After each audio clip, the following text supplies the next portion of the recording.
ओम शांति। ओम शांति नवाब भाई। आज हम मुरली रिवीजन कर रहे हैं जी।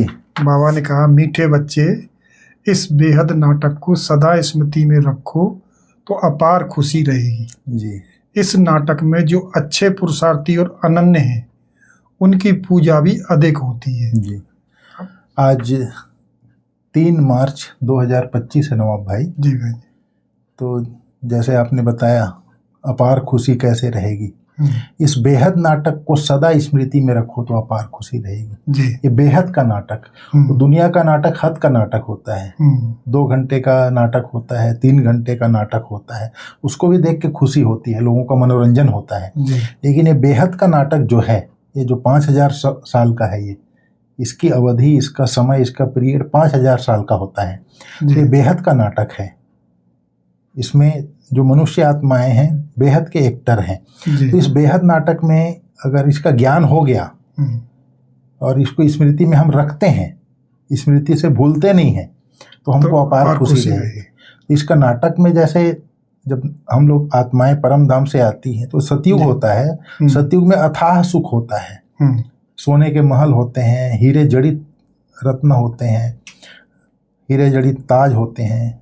तो इस तरह से वहाँ अथाह सुख होता है। जब स्वर्ग को हम याद करते हैं, उसके बाद त्रेता होता है, द्वापर में भी सुख होता है, कलयुग लास्ट में भी थोड़े बहुत दुखी होते हैं, बाकी लास्ट में आके शिव बाबा हमको मिलता है। कलयुग, अगर कलयुग नहीं होता तो भगवान भी नहीं मिलता, उसको भी अगर पॉजिटिव वे में लेते हैं। सतयुग में तो सुखी रहेंगे, त्रेता में भी सुखी रहेंगे, द्वापर में भी सुखी रहते हैं, लेकिन थोड़ा समय के लिए कलयुग में थोड़ा सा दुख का एहसास होता है। वो दुख के एहसास के कारण ही बाबा हमको दुख से छुड़ाने के लिए आता है, तो भगवान मिल जाता है। कलयुग के कारण ही भगवान मिलता है। इस कारण ये सारी बातें स्मृति में रहेंगे तो हमको अपार खुशी भी रहेगी। फिर बाबा ने कहा इस नाटक में जो अच्छे पुरुषार्थी हैं और अनन्य हैं, उनकी द्वापर से पूजा भी अच्छी होती है। तो अभी पुरुषार्थ जो अच्छे पुरुषार्थ करते हैं और बाबा के अनन्य बच्चे बनते हैं, उनकी पूजा भी अधिक होती है, बाबा ने कहा। प्रश्न है, कौन सी स्मृति दुनिया के सब दुखों से मुक्त कर देती है? हर्षित रहने के लिए युक्ति क्या है? ठीक है।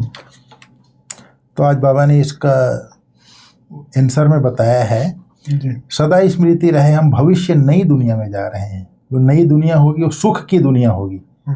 तो भविष्य की खुशी में रहेंगे हम। जैसे ब्रह्मा बाबा, मैं अभी कृष्ण बना की बना इस खुशी में रहता था, तो वर्तमान के दुख याद ही नहीं आते थे। तो भविष्य की खुशी में रहो तो दुख भूल जाएंगे, बाबा कहता है। ये विघ्न की दुनिया है, कलयुग, विघ्न तो आएंगे, लेकिन स्मृति रहे कि इस दुनिया में हम बाकी थोड़े दिन हैं, अब नई दुनिया में गए कि गए, तो हर्षित रहेंगे, बाबा कहता है। इस तरह से आज का बाबा ने कहा धारणा के लिए है जी। समझदार बन, अपना सब कुछ धनी के नाम पर सफल करना है, पतितों को दान नहीं करना है, सिवाय ब्राह्मणों के और कोई से भी कनेक्शन नहीं रखना। बिल्कुल। जब अभी समझदार मतलब ज्ञानी तू आत्मा, अब ज्ञान हो जाता है, ये कलयुग का लास्ट समय है, अब परिवर्तन की बेला है जी। तो अपने से जो बन पड़ता है परमात्मा के नाम पर लगा करके, परमार्थ में लगा करके अपना सब कुछ सफल कर लेना है। अर्थात बाबा जो है, जब हम नई दुनिया में जाएंगे तो बाबा उसका एवजा तो देगा ही। इसलिए समझदार बन, ज्ञानी बन, परमात्मा के नाम पर, धनी के नाम पर कुछ न कुछ सफल जरूर करना है। फिर बाबा ने कहा पतितों को दान नहीं करना है। दुनिया वाले जो पाप आत्माएं होते हैं, पतित होते हैं, वो पतित को ही दान करते हैं। यहाँ तुम बच्चे पुण्य आत्मा हो, तुमको पुण्य आत्माओं से ही लेना है, क्योंकि यज्ञ के लिए बाबा ने आज अंडरलाइन कराया है, तुम्हारा सिवाय ब्राह्मणों के और कोई से भी कनेक्शन नहीं रखना है, बाबा ने कहा। दूसरा है, बुद्धि रूपी झोली में कोई ऐसा छेद न हो जो ज्ञान बहता रहे। बेहद का बाप बेहद का वर्षा देने के लिए पढ़ा रहे हैं, इस गुप्त खुशी में रहना है, बाप समान रहम दिल बनना है। कई बाबा के बच्चे, बाबा ने बोला है मुरली में, कई बाबा के बच्चे रात रात भर चल के आते थे। फिर बाबा, जैसे बाबा कानपुर जाते थे, जी बाहर बाहर जब जाते थे तो गांव वाले आते थे बाबा से मिलने के लिए सवेरे, फिर आकर के मुरली सुनते थे, फिर जाते थे। तो फिर बाबा उनको बोलता था बहुत अच्छा है, बाबा तो खुश होते थे, जी लेकिन ऐसा ना हो कि झोली में छेद हो तो बह जाए, बुद्धि में धारणा ही ना हो। जी इसके लिए बाबा बोलता है अगर बुद्धि में व्यर्थ होगा तो ये समर्थ बात ठहर नहीं सकता। उसके लिए बाबा ने बोला कोई भी वेस्टेज है, चाहे काम के वश संकल्प चलता है, क्रोध के वश चलता है, लोभ मोह अहंकार आलस्य अलबेलावन के वश अगर मन में संकल्प चलता है, तो ये शुद्ध संकल्प जो बाबा ज्ञान देता है वो बुद्धि में ठहरता नहीं है। इस तरह से बाबा ने कहा बेहद का बाबा बेहद का वर्षा देने के पढ़ा रहे हैं, तो इस गुप्त खुशी में रहना है। बाबा ने कहा मम्मा बाबा भी तो कितना पुरुषार्थ करते हैं, जी लक्ष्मी नारायण बनते हैं, तो हम भी क्यों न बने। तो इस खुशी में रहना है बाबा ने कहा, और बाप समान रहम दिल बनना है। वरदान है संपन्नता द्वारा संतुष्टता का अनुभव करने वाले सदा हर्षित विजयी भव।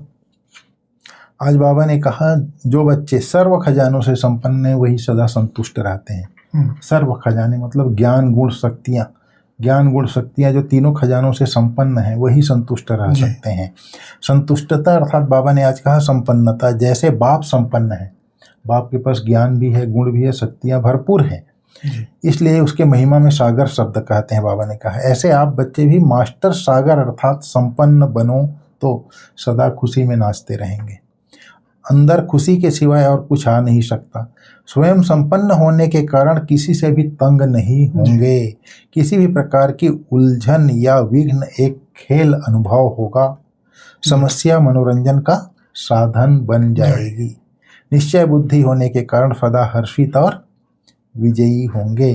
तो यहाँ पर जैसे बाबा ब्रह्मा बाबा थे, ब्रह्मा बाबा भरपूर थे, तृप्त थी आत्मा, भले बेगरी पार्ट आया जी, परिस्थिति आई, विघ्न आया, लेकिन निश्चिंत था, से बाबा को ज्ञान था। बाबा को क्या था? ज्ञान था कि ये परमात्मा के यज्ञ है, परमात्मा के बच्चे हैं। मैं और मेरा तो बाबा के पास था ही नहीं, ये शरीर भी परमात्मा को दे दिया, परमात्मा का रथ है, मैं तो संभाल के निमित्त हूँ जी। मैं तो था ही नहीं, बाबा के बच्चे हैं, मेरे बच्चे थोड़ी है। शिव बाबा के साथ बाबा भी बच्चे बच्चे कहता था, तो बाबा जो है संपन्न था, ज्ञान था उसको जी। तो ज्ञान के कारण संपन्न था, ज्ञान गुण शक्तियों से ब्रह्मा बाबा संपन्न था। तो कैसी भी परिस्थिति आई, विघ्न आई, लेकिन निश्चिंत रहा, निश्चय बुद्धि रहा है, परमात्मा के बच्चे हैं, इसलिए सदा हर्षित और विजयी रहा। स्लोगन है नाजुक परिस्थितियों में घबराओ नहीं, उनसे पाठ पढ़कर स्वयं परिपक्व बन जाओ। बाबा ने कहा नाजुक परिस्थिति तो आएगी, उससे घबराना नहीं है, लेकिन बाबा बोलता है तूफानों को उड़ती कला का तोहफा समझो जी। तो ये तोहफा बन जाएंगे। अगर तूफानों को उड़ती कला का तोहफा समझेंगे तो ये अनुभवी बनाने वाले हमको तोहफा है, ये समझना है, ये नहीं कि उसी में उलझ जाना है। जब तक व्यक्ति ठोकर नहीं खाएगा तब तक उसको पता नहीं चलता कि यहाँ ऊपर है नीचे है, ठोकर खाता है तभी पता चलता है यहाँ ऊपर है नीचे है। तो ये जो भी तूफान आता है ये अनुभवी बनाने वाला तोहफा है। व्यक्ति फिर अनुभवी से फिर समझदार बन जाता है, अर्थात परिपक्व बन जाता है। इसी को आज बाबा ने कहा नाजुक परिस्थितियों से घबराओ नहीं, उससे पाठ पढ़कर स्वयं को परिपक्व बनाओ। फिर आज मम्मा की मुरली चली थी थोड़ी, तो उसमें मम्मा ने कहा है परमात्मा गुरु टीचर पिता के रूप में भिन्न भिन्न संबंध का वर्षा देता है। तो बाप टीचर गुरु के रूप में देता है। तो मम्मा ने बोला था आज परमात्मा की प्रतिज्ञा है, अगर तुम तीव्र पुरुषार्थ करेगा तो 100 गुना फायदा दे दूंगा। सिर्फ कहने मात्र नहीं, उनके साथ संबंध भी गहरा चाहिए परमात्मा के साथ।